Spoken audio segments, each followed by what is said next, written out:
Details చూస్తే first of all breaking news చూస్తున్నాం. ఢిల్లీ మద్యం కుంభకోణం కేసులో అరెస్ట్ అయిన బీఆర్ఎస్ ఎమ్మెల్సీ కవిత మధ్యంతర బెయిల్ పిటిషన్ పై రౌస్ అవెన్యూ కోర్టులో విచారణ జరుగుతోంది.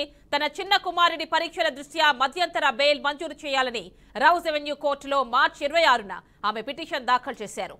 ఈ క్రమంలో కవిత తరపు న్యాయవాది అభిషేక్ సింఘ్వి కోర్టులో తన వాదనలు వినిపించారు.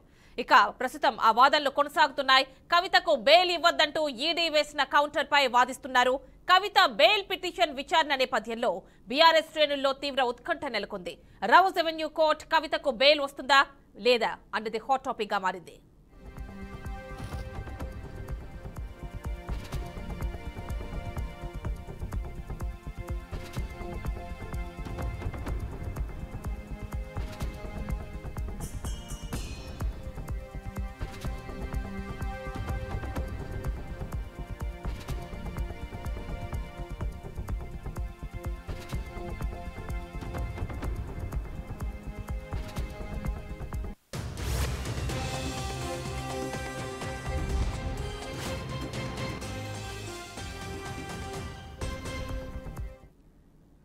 ఢిల్లీ మద్యం కుంభకోణం కేసులో అరెస్ట్ అయిన బీఆర్ఎస్ ఎమ్మెల్సీ కవిత మధ్యంతర బెయిల్ పిటిషన్ పై రౌస్ అవెన్యూ కోర్టులో విచారణ జరుగుతోంది. తన చిన్న కుమారుడి పరీక్షల దృష్ట్యా మధ్యంతర బెయిల్ మంజూరు చేయాలని రౌస్ అవెన్యూ కోర్టులో మార్చి 26న ఆమె పిటిషన్ దాఖలు చేశారు.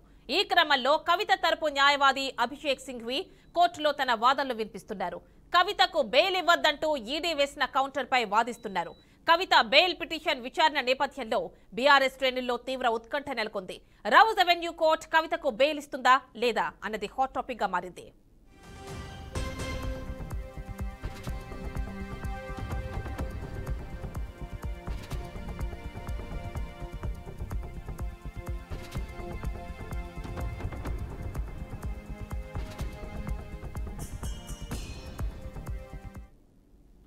ఇక ఫుల్ డీటెయిల్స్ మా కరెస్పాండెంట్ లిఖిత అందిస్తారు.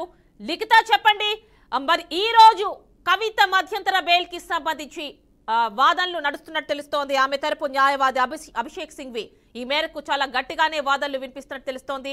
ఎలాంటి వాదనలు వినిపిస్తున్నారు అండ్ ఇప్పుడైనా మధ్యంతర బెయిల్ కి కోర్టు అనుమతించే అవకాశం ఉందా చెప్పండి. రైట్, ఇక్కడ చూసుకున్నట్లయితే ఇప్పటికే కవిత కేసుకి సంబంధించి ఆమెను ఏదైతే 15వ తేదీన ఫిబ్రవరి 15వ తేదీన ఆమెనైతే అరెస్ట్ చేయడం జరిగింది ఏడీ అధికారులు. ఇప్పటికే ఆమె వాయిదాల మీద వాయిదాలు పడుతూ కూడా చాలా రోజుల నుండి తాను ప్రస్తుతం తీహార్ జైల్లోనైతే ఉండడం జరిగింది. దీనికి సంబంధించి ఇప్పటికే తన చిన్న కొడుకు సంబంధించి అతనికి ఎగ్జామ్స్ ఉన్నాయి. ఏప్రిల్ 14 నుండి అతనికి ఎగ్జామ్స్ అయితే జరుగుతున్నాయి. సో ఆ సమయంలో తన కొడుకు పక్కన తప్పకుండా ఆమె ఉండాలంటూ పిటిషన్ లో పేర్కొనడం అయితే జరిగింది. అంతేకాకుండా ముందుగా తనకు సంబంధించిన కొన్ని షెడ్యూల్స్ కూడా ఉండడంతో దీని ప్రకారమే ఈ బెయిల్లో కూడా కొంతవరకు ఈ అంశాలను కూడా పొందుపరచడం అయితే జరిగింది. అంతేకాకుండా రైట్ లిఖిత, థ్యాంక్ యూ.